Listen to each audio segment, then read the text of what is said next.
Hi guys, good evening. So, kani mo ni siya ang case 2 sa topic na coefficients linear into variables kay ang other schedule wala sila nakatiwasan eh. So, this is gonna be a short video and this is the sole example for this one. So, x plus y minus 1 dx plus 2x plus 2y plus 1 dy is equal to 0. So, ang sa case 2, as you can see, di ba, as what I've said, masayon kung basehan ninyo kung case 2 ba dayon equation o dili. Kay makita man ang case 2, nga case 2 siya dito. And that is, ang atong clue is, kung na sila common, which is kani. So, ngani, ato na siyang ma-factor, that would become x plus y minus 1 dx plus, kani kay maka-factor man ni by 2, so 2 times x plus y plus 1 dy is equal to 0. Diba? So, as you can see, nanatay common factor nga x plus y and x plus y. So, karon kanang atong common na factor nga x plus y ug x, kani silang duha.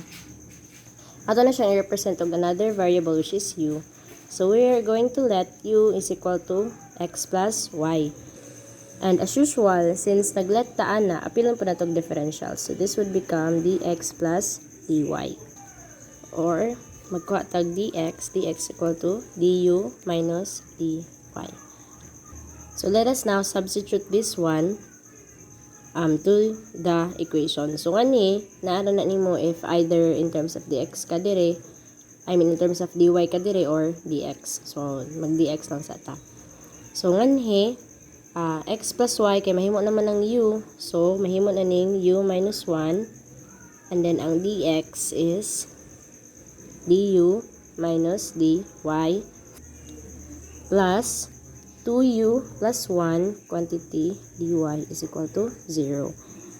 So ngani ato lang siyang separation of variables lang nato siya. So ako lang suwat of cam, gisuwat lang nako ang pag-distribute ani o gani sumana ni na.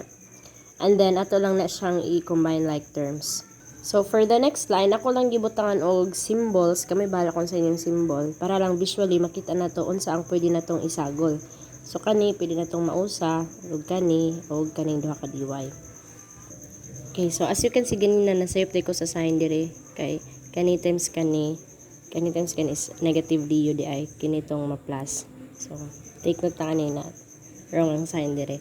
So, karon sa nagsagol-sagol na ta, ang masagol is kani o kani. And then, I also realized na pwede ning masagol o kani kay pareho silang dy.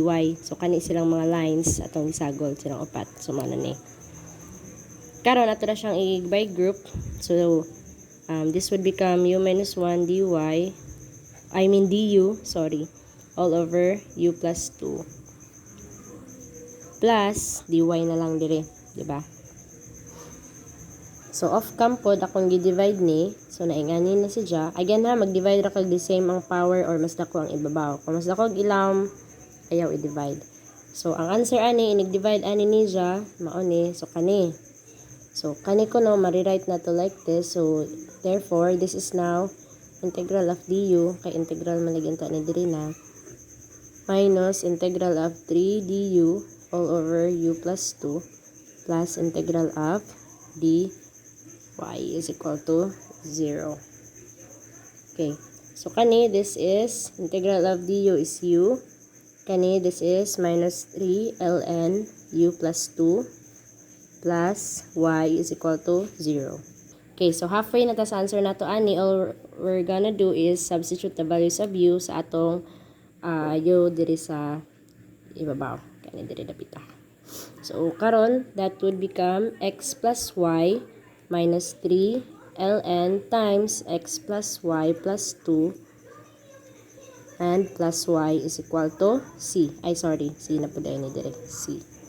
Okay, so this is now your final answer. Ato lang tulong suwat x plus 2y minus 3 ln x plus y plus 2 is equal to c. So this is now your final answer. Again, kung dili ln ang tanang term, ayaw na lang na ninyo utro ha. Ayaw na lang mo pag ln sa c, ayaw na lang nyo kay ma-complicated na noon. Just leave it as it is. Mag-change lang mo, mag-times lang mo E kung ln silang tanan. Okay?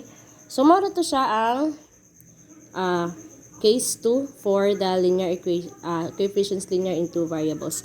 And that's what I've said for case 2, mailhan man as long as naatay common nga terms. Kani o kani. And then once naatay common na terms, proceed to substitution suggested by the equation. And remember, kari pa lang na step, substitution suggested by the equation na ni. Tama dire. So that's it guys, hatchlings. Okay, bye.